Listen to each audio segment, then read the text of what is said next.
Welcome back everyone. कैसे हैं आप सभी? मैं हूं अरुणा चौधरी और आप जुड़ चुके हैं एपी टीचिंग चैनल के साथ में। जो भी बच्चा पहली बार चैनल पर आए हैं वो चैनल को सब्सक्राइब कर ले, क्योंकि हम यहां पर होम साइंस, टीजीटी और डीएसएसबी डोमेस्टिक साइंस की क्लास स्टार्ट करने जा रहे हैं, और जिसमें हम सिक्वेंसली सिलेबस के अकॉर्डिंग जो यहाँ पर फर्स्ट बुक है हमारी, वो रहेगी गृह विज्ञान की आपकी साइंस वाली बुक, जिसमें जो ग्रेजुएशन की बुक है, ठीक है, और जो कि अपने आप में एक पूरी यूनिट है। यूनिट में इससे संबंधित काफी क्वेश्चन आपके आते हैं। जैसे मैं आपको सिलेबस इसका बता देती हूँ कि यहाँ से कौन कौन से जो है टॉपिक से आपके क्वेश्चन आएंगे।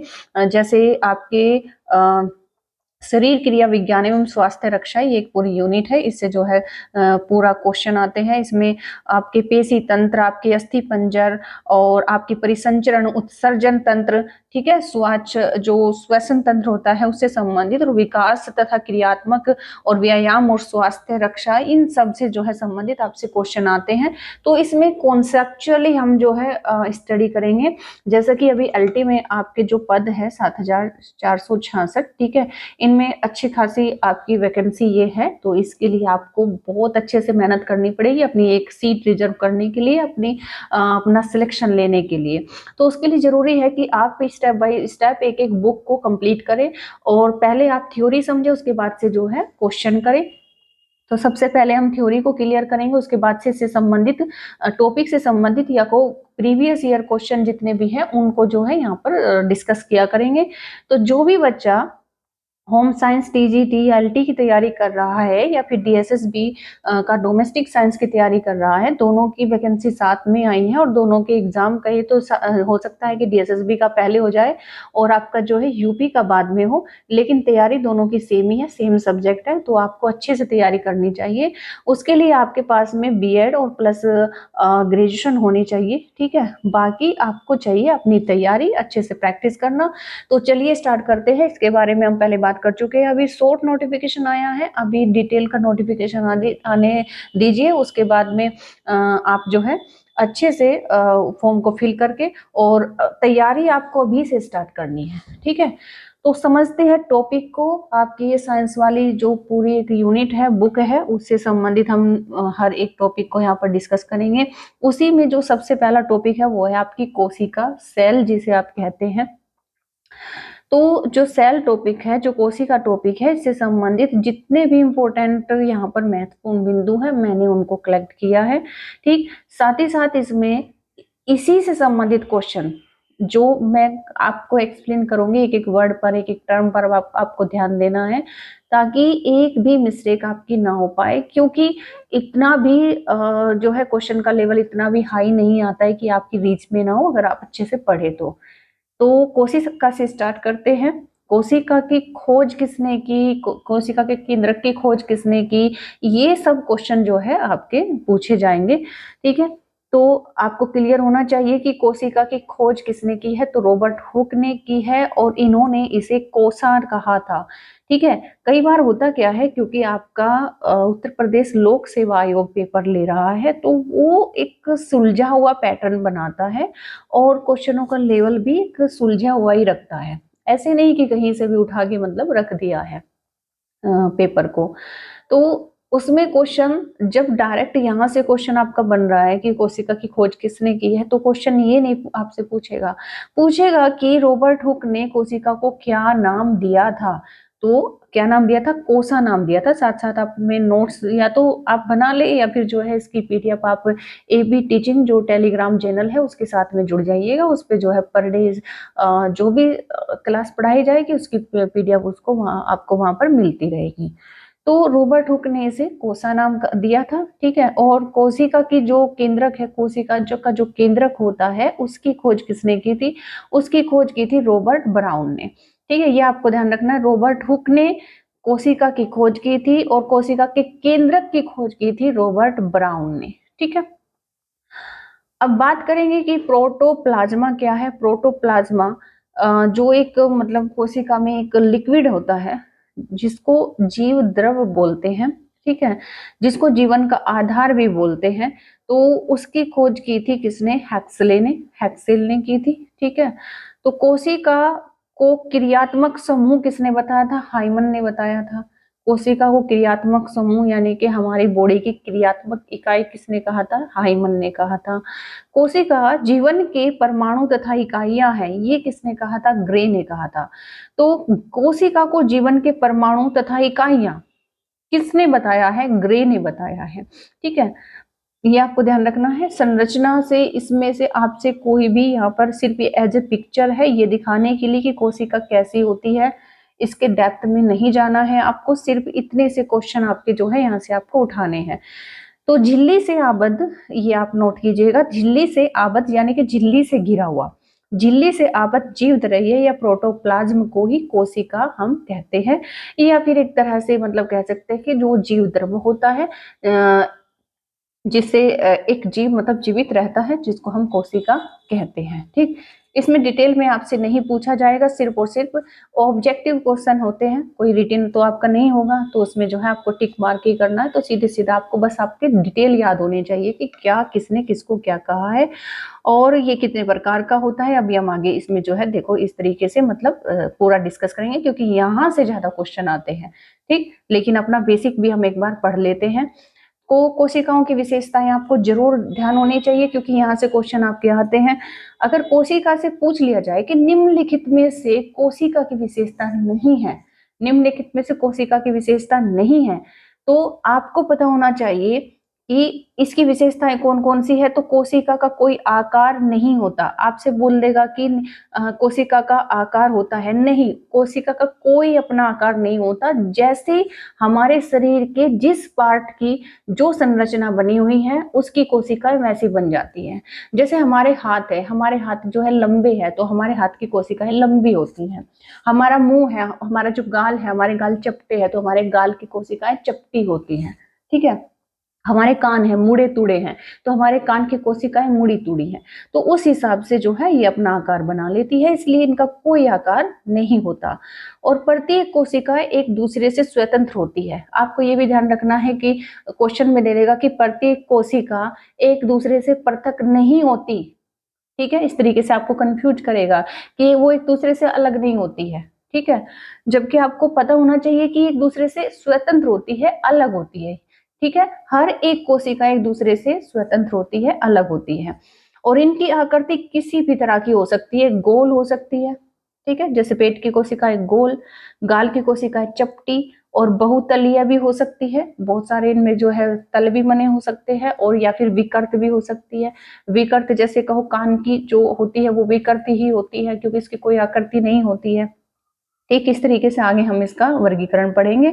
और मानव शरीर की कोशिका अगर व्यास पूछे, ये बहुत मतलब क्वेश्चन इंपॉर्टेंट है, बहुत बार पूछा जा चुका है, आपको पता होना चाहिए इसका सिर्फ कितना व्यास होता है। कितना व्यास होता है, कितना मतलब ये फैली होती है, कितना मतलब जो है मिलीमीटर की होती है, तो 0.01 मिलीमीटर का जो है इसका व्यास होता है। मानव शरीर की कोशिका की हम बात कर रहे हैं, 0.01 मिलीमीटर। ठीक है, यहां से कंफ्यूज कर देगा, यहाँ से आपको कंफ्यूज कर देगा मिलीग्राम, मिलीमीटर, मिली सेंटीमीटर, सेंटीमीटर, इस तरीके से आपको कंफ्यूज कर देगा। ये तो आपको याद रह जाएगा, लेकिन यहाँ पर कंफ्यूज हो जाओगे, तो ये ध्यान रखना है। अब आप डर मत जाना कि इतने डेप्थ से क्वेश्चन पूछता है, नहीं, आपको सिर्फ डिटेल को बारीकी से पढ़ना है, समझना है कि कैसे आपको कंफ्यूज कर सकता है एग्जामिनर क्वेश्चन को घुमाकर। ठीक है, तो इस तरीके से मतलब ध्यान रखना है। अब बात करेंगे अंगों के अनुरूप कोशिकाएं रचना। जैसे जैसे मैंने आपको बताया कि जितने भी पार्ट्स होते हैं, पार्ट्स के अकॉर्डिंग हमारा पूरा शरीर कोशिकाओं से बना है। और हर एक जैसे पैर है, तलवा है, तलवे की कोशिकाएं हमारी चपटी होती है, नीचे फ्लैट, इस तरीके से। तो जैसे भी आपको कोई अगर याद भी ना रहे कि भाई मतलब कैसी कोशिकाएं कौन से पार्ट की अगर पूछ ली, तो अपना दिमाग आप यूज कर सकते हैं कि कैसी उसकी संरचना। जैसे हमारे शरीर के अंग की संरचना, जिस भी अंग की अगर पूछ ले कि रिस्ट यानी कि हमारी जो कलाई होती है उसकी कोशिकाएं कैसी है, इस तरीके से आप जो है अपना दिमाग लगा के आंसर आप आसानी से कर सकते हैं। ठीक है, तो अंगों के अनुरूप कोशिकाएं रचना, जैसे अगर हम देखें, जब क्वेश्चन पूछता है कि मांसपेशियों को आवर्त करने वाली, जो हमारी मांसपेशियां हैं, जो मसल्स है हमारी, उनको आवर्त करने वाली, उनको कवर करने वाली जो त्वचा की कोशिकाएं होती हैं, यानी कि हमारी मांसपेशियों पर जो एक त्वचा है, जो एक लेयर है त्वचा की, स्किन की, तो उसकी कोशिकाएं कैसी है, तो तस्तरी की भांति चपटी है। ठीक है, आप अपनी पूरी बॉडी की मांसपेशियों की जो कोशिकाओं को देखते हो, जो एक स्किन की लेयर है, ठीक है, तो उसकी कोशिकाएं कैसी है, तो तस्तरी की भांति चपटी है। ठीक, क्लियर हो गया। और तंत्रिकाओं की जो कोशिका है वो कैसी है, जो हमारी तंत्रिकाएं होती है, जो हमारे नर्वस सिस्टम होता है, उसकी कोशिकाएं कैसी है, उसकी कोशिकाएं लंबी है। ठीक है, क्योंकि तंत्रिका तंत्र भी तो तार की तरह हमारे जो है पूरी बॉडी में इस तरीके से फैले रहते हैं, तो उनकी जो कोशिकाएं होंगी तो वो कैसी होंगी, वो भी लंबी होगी, क्योंकि वो अंग के अनुरूप अपने आकार बना लेती हैं, तो उनकी कोशिकाएं भी लंबी होगी। और मांसपेशियों की कोशिकाएं, यहाँ पर मांसपेशियों को ढकने वाली स्किन की कोशिका पूछ रहा था, यहाँ पर केवल मांसपेशियों की कोशिका पूछ रहा है कि मांसपेशियां कौन सी कोशिकाओं से मिलती है। यानी कि हमारा जो शरीर है, जो मांस का लोथड़ा हम जिसको बोलते हैं, तो ये मांस हमारे शरीर में जो मांस है उसकी कोशिका कैसी है, तो वो कैसी है, तकली या फिर बेलनाकार, बेलनाकार ऐसी ऐसी इस तरीके से, तकली या फिर बेलनाकार इस तरीके की कोशिकाएं हैं। ठीक है, फॉर एग्जाम्पल ये पैर है, फॉर एग्जाम्पल ये पैर है, ठीक है, ये है पैर, और इसमें जो मांसपेशियां हैं, इसमें जो मसल्स हैं, तो उनकी कोशिकाएं कैसी होगी, ऐसे इस तरीके की बेलनाकार, ठीक है, इस तरीके की ऐसे। ठीक, तो ये मांसपेशियों की कोशिकाएं कैसी होती है, बेलनाकार या तकली, आपको ध्यान रखना है। रक्त कोशिकाओं की आकृति कैसी होती है, रक्त कोशिकाएं जो हमारी ब्लड सेल्स होती है उनकी जो आकृति होती है कोशिकाओं की, तो वो कैसी होती है, वो द्विअवतलीय होती है, या फिर कहो गोल टिकिया के जैसी होती है। कैसे, जैसे हमारा ब्लड है, ठीक है, हमारा ब्लड जो है, हमारे ब्लड की जो कोशिकाएं हैं वो इस तरीके की होती है, गोल। ठीक है, वो द्विअवतलीय होती है, यानी कि दोनों तरफ से क्या होती है, मतलब गहरी होती है, दोनों तरफ से उसमें गड्ढे बने होते हैं, तो उसको द्विअवतलीय या फिर बाइकोनेव कहते हैं, या फिर गोल टिकिया जैसी उनकी आकृति होती है।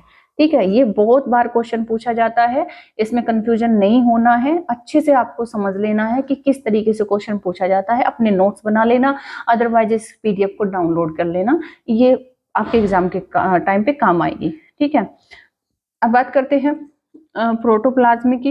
प्रोटोप्लाज्म या फिर जीवधारी ही उसको क्या कहा जाता है, प्रथम जीवन कहा जाता है, क्योंकि अगर हमारे अंदर कोशिका है तो हमारा शरीर है, शरीर है तो जो है हम है ना। तो अगर हमारे अंदर कोशिका ही नहीं है, जैसे बुढ़ापा आता जाता है, हमारी कोशिकाएं नष्ट होती जाती है, बूढ़ी होती जाती है, वो टूट जाती है, तो धीरे धीरे जीवन भी समाप्त हो जाता है।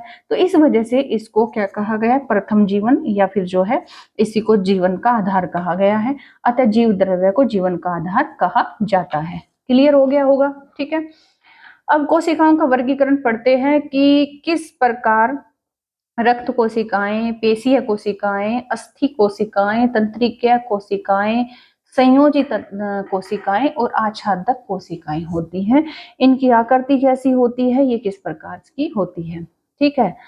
तो अगर हम रक्त कोशिकाओं की बात करें, जो कि अभी जस्ट हमने पढ़ा भी है कि वो गोल आकृति की होती है और द्विअवतलीय होती है, उनमें दोनों तरफ से गड्ढे बने होते हैं, ठीक है। तो रक्त कोशिकाएं कैसी होती है, गोल आकार की होती है, और ये भी दो प्रकार की होती है, ये भी दो प्रकार की होती है। हमारा जो ब्लड होता है वो होता है, एक तो WBC होता है और एक RBC होता है, ठीक है ना।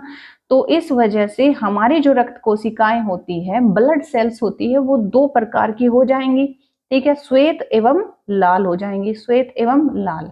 ठीक, यहां तक क्लियर हो गया। जो श्वेत होती है, यहां से क्वेश्चन पूछेगा, यहां से डेप्थ से क्वेश्चन पूछेगा कि मैच करो, मैच करो, या फिर जो है इसमें से गलत बताओ कि कौन सा है। तो आपको ध्यान रखना है कि जो श्वेत कोशिकाएं होती है उनकी विशेषता ध्यान रखना है। जो WBC होती है, जो श्वेत कोशिकाएं होती है, वो लचीली होती है, थोड़ी सी लचीली और थोड़ी सी अनियमित, यानी कि उनका स्ट्रक्चर थोड़ा क्लियर नहीं होता है, ठीक है। तो वो कैसी होती है, थोड़ी सी लचीली होती है और थोड़ी सी अनियमित होती है, यानी कि वो थोड़ा मतलब उनका स्ट्रक्चर क्लियर नहीं होता है। लेकिन जो RBC होती है, जो लाल रक्त कोशिकाएं होती है, वो टिकिया की भांति होती है और गोलाकार होती है, ठीक है। गोलाकार तो दोनों ही होती है, गोलाकार तो दोनों ही होती है, लेकिन जो श्वेत होती है, जो सफेद होती है, जिसको हम WBC कहते हैं, वो कैसी होती है, लचीली होती है, थोड़ी सी अनियमित होती है, उसका कोई स्ट्रक्चर नहीं होता। और जो लाल होती है वो गोलाकार होती है, साथ ही साथ वो टिकिया की भांति होती है। ठीक है, ये क्लियर हो गया होगा। पेशी कोशिकाएं कैसी होती है, मस्कुलर सेल, मस्कुलर सेल। ठीक है, जो हमारी मांसपेशीय कोशिकाएं होती है वो कैसी होती है, ये भी दो प्रकार की होती हैं। आपको ध्यान रखना, ये भी दो प्रकार की होती है। एक होती है सादी, ठीक है, सादी जो होगी, सिंपल जो कोशिका होगी पेशी कोशिका में, वो अत्यंत सूक्ष्म होगी और दोनों ओर नुकीली होगी, बहुत ही बारीक होगी, दोनों ओर कैसी होगी, नुकीली होगी, दोनों तरफ जो है बहुत ही पैनी होती है। ठीक है, और जो सादी कोशिका होती है, कौन सी, पेशी कोशिका में। और धारीदार कोशिका, धारीदार पेशी कोशिका कैसी होती है, ये मनुष्य की इच्छा अनुसार कार्य करती है, ये जो है ऐच्छिक होती है। ठीक है, आपको ध्यान रखना है, आपसे पूछ लिया जाएगा कि मनुष्य की पेशी कोशिकाओं में से, मनुष्य की पेशी कोशिकाओं में से कौन सी कोशिका ऐच्छिक होती है। ऐच्छिक यानी कि मनुष्य की इच्छा अनुसार कार्य करती है। तो आपको ध्यान रखना है धारीदार, धारीदार जिसमें धारी होती है, इस तरीके से। जैसे हाथ है, हाथ हमारी इच्छा के अनुसार काम करता है। ठीक है, तो हाथ लंबा है तो कोशिकाएं कैसी होंगी, लंबी होंगी, धारीदार होंगी। ठीक है, सिर है, सिर हमारी कोशिका, हमारे जो है अकॉर्डिंग काम नहीं करता है। ठीक है, तो इसकी कोशिकाएं धारीदार नहीं होगी, गोलाकार होंगी। जैसा सिर है गोल है। ठीक है, और जैसे अगर हम पैर की बात करें, पैर भी जो है धारीदार होता है, ये भी हमारी इच्छा के अनुसार काम करता है। लेकिन हमारा दिल, दिल की जो कोशिकाएं होती है वो क्या होती है, ऐच्छिक होती है। ठीक है, वो ऐच्छिक होती है, वो अपनी इच्छा के अनुसार काम करती है, हमारी इच्छा के अनुसार काम नहीं करती है। ठीक है, तो वो क्या होती है कि वो अनैच्छिक, सॉरी अनैच्छिक होती है, वो हमारी इच्छा के अनुसार नहीं चलती है। ठीक है, और उसकी जो कोशिकाएं होती है वो धारीदार तो नहीं होगी, बिल्कुल सीधी बात है, वो सादी होंगी। ठीक है, समझ गए। तो इस तरीके से जो है पेशी कोशिकाएं, जो हमारी मांसपेशियां बनी है, वो दो प्रकार की होती है, सादी कोशिका और धारीदार कोशिका। तो धारीदार जो कोशिका होती है वो क्या होती है, हमारी इच्छा से चलती है, ऐच्छिक कोशिका होती है। और जो सादी कोशिका होती है वो थोड़ी सी क्या होती है, नुकीली होती है। ठीक, अस्थि कोशिकाएं यानी कि बोन सेल जिसको बोलते हैं, यानी हमारी जो हड्डियां हैं उनकी कोशिकाएं कैसे बनी है।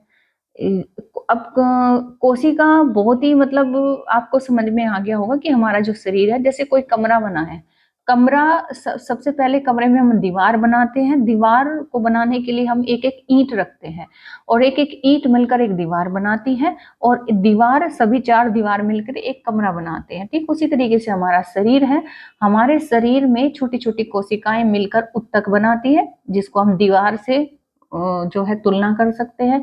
तो उत्तक बन गए यानी कि हमारे शरीर की दीवारें बन गई, और फिर वो सभी उत्तक मिलकर जो है हमारे शरीर का निर्माण करते हैं, यानी कि कमरे का निर्माण करते हैं। ठीक है, तो ये कोशिका होती है। तो आई होप कोशिका तो क्लियर ही होगी, जहां तक है अभी तक आपने जितना भी मतलब पढ़ाई की है, तो कोशिका तो पता ही होगी। तो मुझे लगा एक बार को मैं ये भी एक्सप्लेन कर दूं। अस्थि कोशिकाएं यानी कि जिन कोशिकाओं से हमारी जो है हड्डियां बनी हैं, तो वो कैसी होती है, वो कुछ कुछ छोटी होती है। जो हमारी अस्थि की कोशिकाएं होती है कुछ कुछ छोटी होती है, और कांतर जैसी चारों ओर छोटे छोटे रेसे निकलते हैं उसमें से। ये आपको ध्यान देना है कि जब आप देखो किसी जानवर की हड्डी या सींग या फिर कुछ भी टूटता है ना, तो उसमें से रेसे से निकलते हैं, इस तरीके से, है ना। एकदम से अचानक से वो जो है एकदम क्लियर मतलब टूटता नहीं है, वो अटका रहता है। ठीक है, उसी तरीके से जो है हमारे शरीर में भी जो हड्डियां होती है, हड्डियों में छोटे छोटे रेसे होते हैं। ठीक, और इनका जो केंद्रक होता है, अस्थियों की कोशिकाओं का केंद्रक और के बाकी के कंपैरिजन में सबसे बड़ा होता है। थोड़ा इसका केंद्रक क्या होता है, बड़ा होता है। ठीक है, आपसे पूछ लिया जाएगा कि मनुष्य की कोशिकाओं में, मनुष्य की जो कोशिकाएं होती है उनमें सबसे बड़ा केंद्रक किसका होता है, तो आपको बताना है अस्थि कोशिका का। ठीक, तंत्रिका कोशिकाएं, तंत्रिका जो हमारे शरीर का नर्वस सिस्टम है, जो हमारे जो है शरीर का नर्वस सिस्टम है, ठीक है, जैसे ये हमारा शरीर बना है, ठीक, तो हमारे शरीर में क्या होता है कि जैसे रीढ़ की हड्डी है, ठीक, यहां से इस तरीके से ये रीढ़ की हड्डी है, और इसी में से जो है जैसे घर में नहीं होता है कि पूरे घर में इस तरीके से जो है वायर गए हुए होते हैं, इस तरीके से हाथ में यहाँ से यहीं से सब कनेक्टेड होता है। हाथ में नर्व्स गई होती है, और जो है सिर में भी जो है यहीं से जो है इस तरीके से नसें फैली होती है, पैर में इस तरीके से नसें फैली होती हैं। ये तंत्रिकाएं होती हैं, इनको बोलते हैं तंत्रिकाएं। तो इन तंत्रिकाओं की कोशिकाएं कैसी होती है, षटकोणी होती है। षटकोणी सूत्र निकलते हैं, ठीक है। षटकोणी का मतलब होता है कि इनका आकार कुछ ऐसा होगा, ऐसा ये होगा, ठीक है। षटकोणी सूत्र निकलते हैं और संपूर्ण शरीर में जाल रूपी ये रूप में पूरी रहती है, बिछी हुई होती है, ठीक है। अभी आप कंफ्यूज हो गए होंगे कि यहाँ पे हमने पढ़ा था कि जो है ये तंत्रिकाओं की कोशिकाएं लंबी होती है, लंबी होती है, लेकिन इनको इनकी अगर हम ये कोशिकाएं जो होता है अंगों के अनुरूप होती है। जब अंगों के अनुरूप आपसे पूछ लिया जाए कि तंत्रिका की कोशिका लंबी होगी, चपटी होगी, बेलनाकार होगी, तो आपको बताना लंबी होगी। लेकिन जब आपसे पूछे स्पेशली कि जो तंत्रिका कोशिकाएं जो सूत्र रूप में कह सकते हैं कि फैली होती है, उनकी जो आकृति है जो उनकी आकृति है वो कैसी होती है, तो वो षटकोणीय होती है, ठीक है, षटकोणीय होती है। संयोजी कोशिकाएं लंबे व गोल शरीर के विभिन्न अंगों को आपस में मिलाकर, संयोजी का मतलब होता है जोड़ना, कनेक्ट करना, ठीक है। तो कनेक्टिव सेल्स ऐसी होती है जो अपने आप में स्वतंत्र मतलब एक दूसरे से, मतलब वैसे तो कोशिका हर कोई अंग की कोशिका अलग होती है, स्वतंत्र होती है, कभी भी एक दूसरे से सटी हुई नहीं होती है, नहीं एक दूसरे से जो है मिली हुई होती है।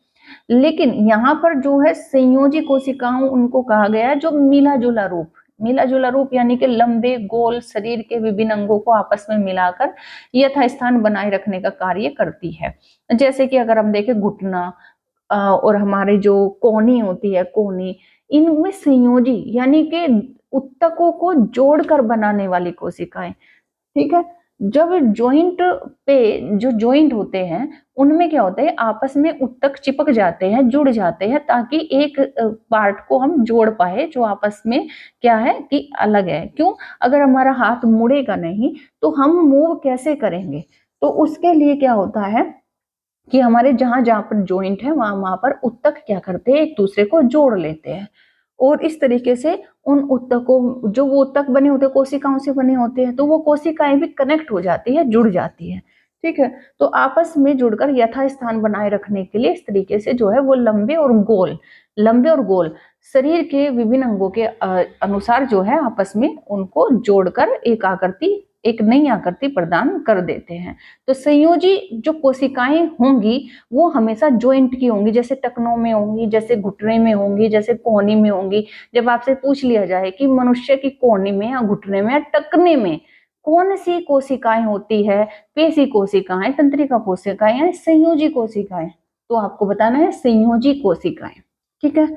आच्छादक कोशिकाएं, एपिथेलियम कोशिकाएं जिसको बोलते हैं, एपिथेलियम जो होती है मतलब एक तरह से आच्छादक यानी कि जो ढकने का काम करती है, जो लेयर का काम करती है, जैसे हमारी स्किन, उसको हम आच्छादक कोशिका बोलेंगे, ठीक है।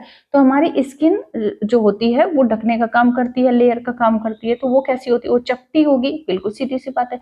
अपनी स्किन देखो चपटी है कि नहीं है, क्या वो गोलाकार है, क्या वो मोटी है, क्या वो षटकोणीय है ना, नहीं ना, तो वो कैसी है, चपटी आकार की, और प्रत्येक अंग को सुरक्षा प्रदान करती है, ठीक। तो इस तरीके से हमने कोशिकाओं का वर्गीकरण पढ़ा है। तो यहां से डायरेक्ट क्वेश्चन आपके इस तरीके से पूछे जाते हैं जिस तरीके से मैंने बताया है।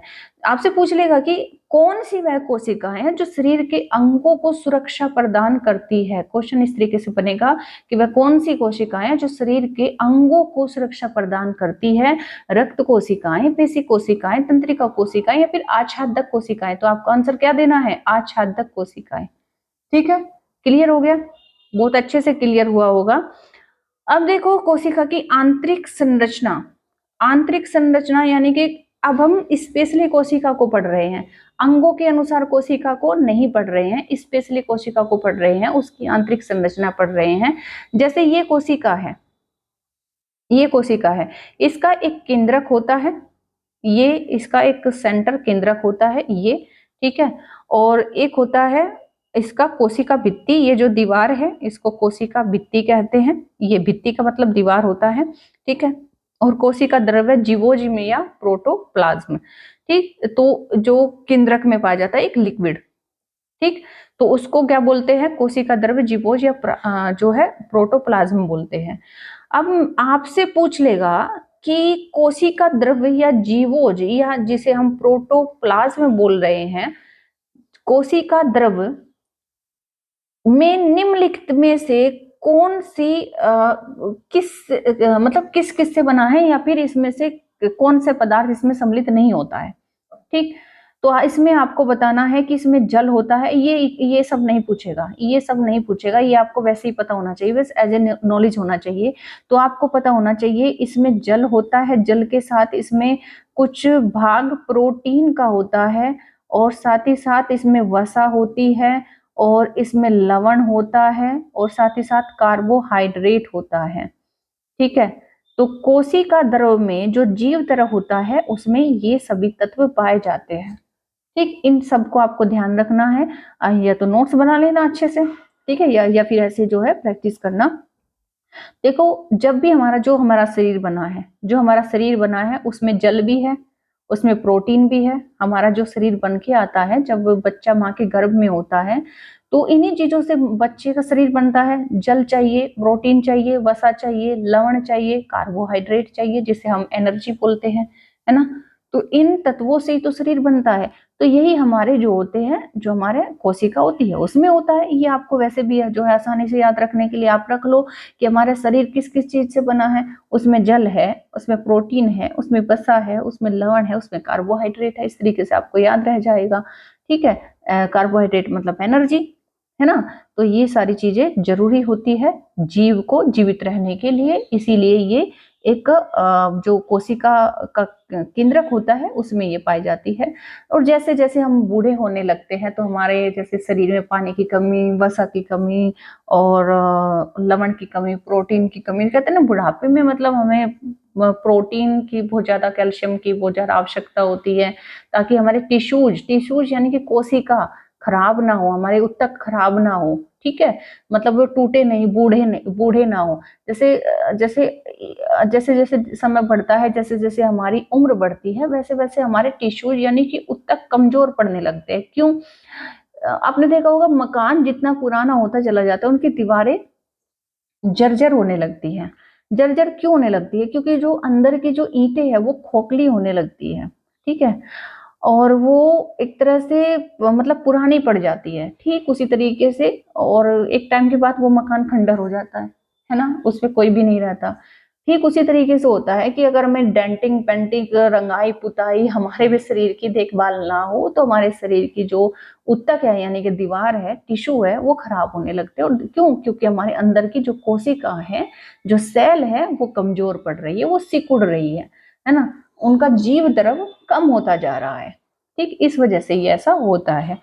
अब कोशिका भित्ति की बात कर लेते हैं कि दीवार को यानी कि सॉरी कोशिका को जो एक प्रोटेक्शन मतलब देती है, या फिर उसका जो मतलब सुरक्षा का काम करती है, तो वो क्या होती है, वो क्या कहलाती है? कोशिका की दीवार कहलाती है, कोशिका भित्ति कहलाती है। तो कोशिका को बाहर का झिल्ली आवरण ये बनाती है, ये एक झिल्ली है, ठीक है। ये एक झिल्ली आवरण बनाती है जिसको हम कोशिका भित्ति कहते हैं।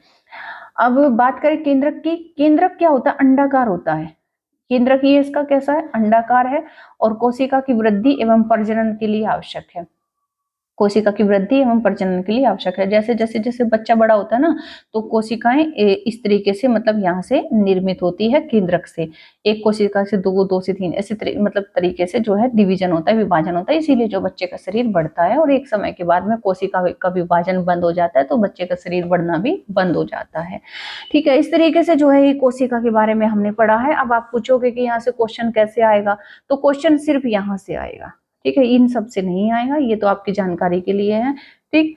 तो यहाँ से जो है क्वेश्चन आएगा कि निम्नलिखित तत्व वह है जिनसे जो है कुछ जीवोज बनता है या प्रोटोप्लाज्म बनता है। ठीक, तो बाकी बात कर लेते हैं। इसमें एक और जो है इम्पोर्टेंट लाइन है कि साइटोप्लाज्म या कोशिका द्रव हम किसको बोलते हैं, तो केंद्रक के बाहर का पदार्थ। केंद्रक के बाहर एक पदार्थ, एक लिक्विड रहता है जिसको हम बोलते हैं साइटोप्लाज्म या कोशिका द्रव। ये जो है जीव द्रव है, इसको कोशिका द्रव या फिर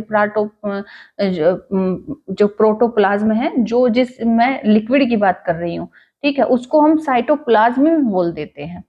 साइटोप्लाज्म भी बोल देते हैं कोशिका द्रव या जीव द्रव को। ठीक है, और दूसरा है न्यूक्लियर प्लाज्म या केंद्रक द्रव, जो केंद्रक के अंदर यानी कि सेंटर में रहता है, उसको जो केंद्रक के अंदर पदार्थ रहता है उसको न्यूक्लियर प्लाज्म बोलते हैं। उसको क्या बोलते हैं, न्यूक्लियर प्लाज्म। तो न्यूक्लियर प्लाज्म केंद्रक के अंदर जो लिक्विड रहता है उसको बोलते हैं, और केंद्रक के बाहर जो लिक्विड रहता है उसको हम क्या बोलते हैं, जीव द्रव या फिर साइटोप्लाज्म बोलते हैं। ठीक है, ये इस तरीके से आपको जो है क्लियर हो गया होगा। तो आज हमने कोशिका को समझा। इसी के सीरीज में हम आगे जो है एक ये जो चैप्टर है एक दूसरी क्लास में, मतलब इसके नेक्स्ट क्लास में कंप्लीट हो जाएगा। उसके बाद हम क्वेश्चन देखेंगे, इंपॉर्टेंट क्वेश्चन जो कोशिका के संबंधित है, जो प्रीवियस ईयर में आए हुए हैं। और मैं आपको नेट के क्वेश्चन नहीं कराऊंगी और ना आपको पढ़ने के लिए प्रेफर सजेस्ट करूंगी, क्योंकि नेट से इसमें जो LT लेवल है वो उसमें नेट से क्वेश्चन नहीं आता है। आप इस गलती को मत करना। वो इसलिए कह रही हूँ क्योंकि आप कितना भी हाई लेवल का पढ़ लोगे लेकिन आएगा सिर्फ आपके सिलेबस में से ही, क्योंकि ये उत्तर प्रदेश जो लोक सेवा आयोग है इसकी बहुत अच्छी खासियत ये है कि ये सिलेबस से बाहर नहीं जाते हैं। तो आपको सिलेबस से बाहर का पढ़ना ही नहीं है, और ना ही ये सोचना है कि मैं जितना ज्यादा हाई लेवल का पढ़ूं, जितना ज्यादा भर भर के मतलब मैं किताबें पढ़ूं तो उतना ज्यादा मेरा सिलेक्शन मतलब पक्का होगा, मुझे ज्यादा नॉलेज होगी। ऐसा कुछ भी नहीं होता है। आप अपना टाइम वेस्ट करेंगे, आप कुछ भी मतलब फिर हासिल नहीं कर पाएंगे। अगर वाकई आपको सिलेक्शन लेना है तो आपको टेक्स्ट बुक पढ़नी होगी जो आपकी स्कूलों में आपको पढ़ाई गई है। उन टेक्स्ट बुकों से ही आपका सिलेक्शन पक्का होगा। इसके अदर आप कोई भी कंपटीशन की बुक पढ़ो, कुछ भी मतलब मार्केट में जो मतलब आजकल के हर कोई टीचर बना बैठा है, हर कोई मतलब अपनी किताबें निकाल रहा है, क्यों, क्योंकि पैसे का मार्केट हो गया है। तो इन चक्रों में अगर आप पढ़ते हैं तो सीधी सी बात है आप कंफ्यूज हो जाएंगे। तो मैं इसलिए आपको सजेस्ट करूंगी कि अगर आपको अच्छे से पढ़ाई करनी है तो आप 6 to ग्रेजुएशन तक का अपने जो होम साइंस की, डोमेस्टिक साइंस की बुक होती है गृह विज्ञान की, आप उनको परचेज कर ले, उन्हीं से सेल्फ स्टडी करें, उन्हीं से नोट्स बनाएं, उसी से आपका सिलेक्शन पक्का होगा। अदरवाइज आपका सिलेक्शन लटक जाएगा। क्यों, क्योंकि 50% आप इधर उधर से मटेरियल इकट्ठा करके कवर कर लेते हैं, लेकिन सिलेक्शन होता है 60% पर। वो जो 10% होता है उसी को आप कवर नहीं कर पाते हैं, और वहीं से अगर आप उसी पर मेहनत कर ले, उसी को जो है कवर कर ले, तो वही 10% आपका सिलेक्शन दिलाता है। उसी 10% पे बहुत हजारों संख्या में कंपटीशन बढ़ जाता है। तो 50% हर किसी को आता है, 50% क्वेश्चन पेपर हर कोई सोल्व कर लेता है, हर एवरेज बच्चा भी कर लेगा, लेकिन 10% पर ही मेहनत होती है, और वो 10% आपको ऑथेंटिक पढ़ना पड़ेगा, आपको टेक्स्ट बुक से पढ़ना पड़ेगा, तो वो आपका सिलेक्शन पक्का कर देगा। ठीक है, ये बात आई होप आपको समझ में आई होगी। अब मिलते हैं नेक्स्ट क्लास में, ठीक है। और तब तक के लिए आप PDF के लिए AP टीचिंग चैनल जो टेलीग्राम चैनल है उसके साथ में जुड़ जाइएगा। कोई भी क्वेरी हो जरूर इसमें कमेंट करना, बाकी लोगों को भी जोड़ना जो जो होम साइंस की क्लास लेना चाहते हैं। और ये कोई पेड नहीं है, ठीक है। यूट्यूब पे डायरेक्ट पर डे क्लास आपकी चलेगी कंटिन्यू, और पर डे आपको जो है अच्छे से जो है अपनी मेहनत करनी है, ठीक है। चलिए, मैं शुभकामनाएं दूंगी पहली क्लास के साथ ही कि आपकी मेहनत जो है सफल हो, आप अच्छे से तैयारी करें और आपका सिलेक्शन पक्का सुनिश्चित हो जाए। चलिए, मिलते हैं नेक्स्ट क्लास में। Thank you, take care, bye bye.